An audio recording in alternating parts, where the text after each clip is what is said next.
vu que pour maximiser l'entropie, il fallait maximiser oméga, en fait, et donc ça correspondait à la relation qui est notée ici, hein, qu'on a trouvé, qu'on vient de trouver. Alors on va l'arranger un tout petit peu, hein, on va l'arranger un tout petit peu en exprimant des log de WI, de W, DNI. Alors, attendez, je vais tout de même écrire ça correctement. Donc W DNI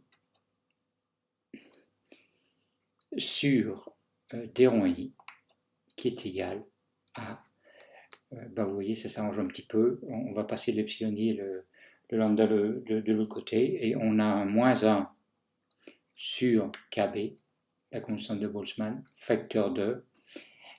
Il nous reste epsilon I fois lambda 1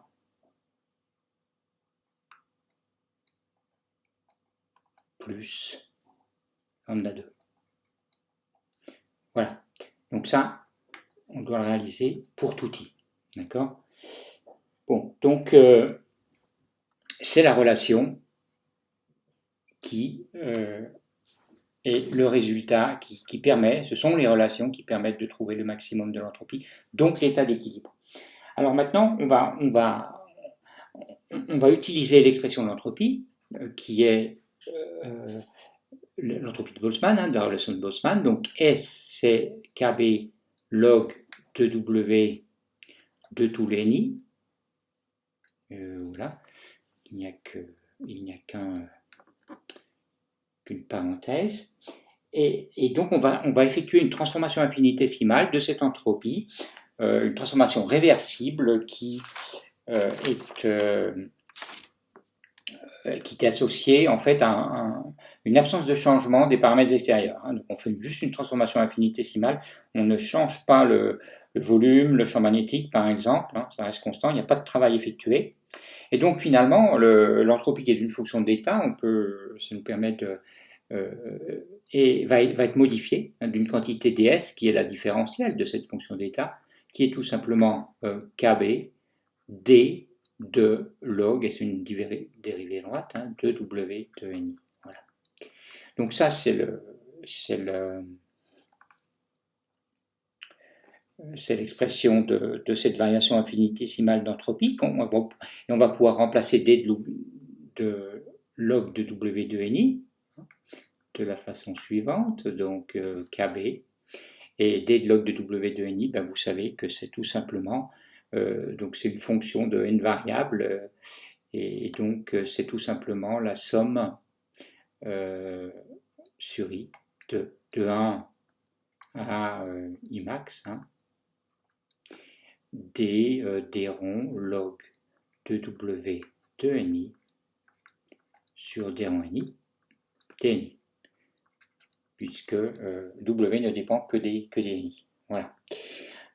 Alors, donc finalement, on peut réécrire, comme on connaît cette quantité, elle est là, on va pouvoir réexprimer ce ds. Alors, ça, c'est une approche statistique, hein, on est d'accord, c'est une approche statistique du système. Donc, ds, finalement, c'est en remplaçant, c'est kb, et la somme sur i, d, alors, on va essayer de l'écrire, la somme sur i des log de W de NI dNI, c'est-à-dire cette quantité-là. D'accord, je vais mettre donc vous voyez que je vais mettre le moins ici, je peux diviser par KB, qui est là, et il nous reste finalement dans la somme un lambda 1 epsilon i, plus lambda 2, et puis tout ça, facteur de dNi. D'accord? Voilà. Donc ce calcul, on va pouvoir le simplifier, on a deux sommes, hein, on va pouvoir les arranger. Donc ça vous fait finalement, après calcul, moins la somme sur i d, donc on peut sortir le lambda, c'est une constante, des epsilon i tni, qui est là.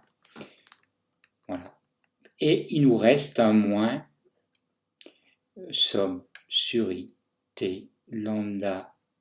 Alors le lambda 2 il est devant, on peut le sortir. Il nous reste pas grand chose, hein, il nous reste que les dni. Voilà.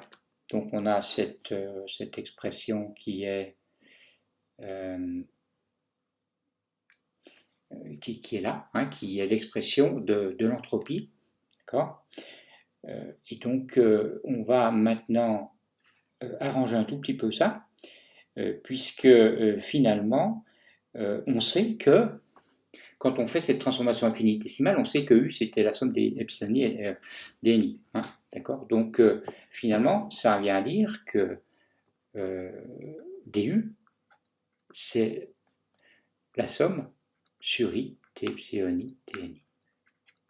Et de la même manière, on avait une autre relation de contrainte, hein, c'était n égale à la somme des ni. Quand on fait cette transformation infinitésimale, dn, c'est la somme sur i t dni. Voilà. Donc on peut remplacer finalement ces valeurs, et vous voyez que ce que l'on obtient, c'est que le ds qui est statistique, c'est moins lambda 1, somme des epsilon i dni, bah, c'est du, moins lambda 2, la somme des dni, on voit que c'est dn, tout simplement.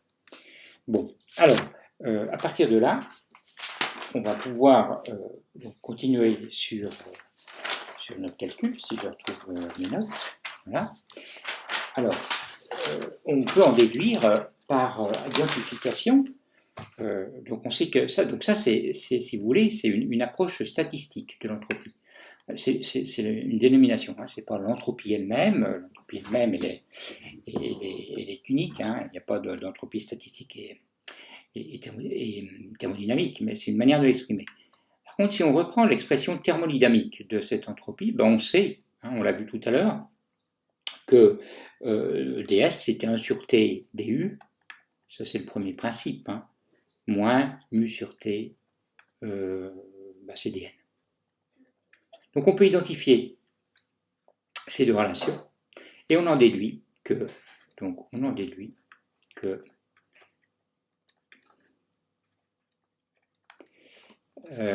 lambda 1 c'est moins 1 sur t.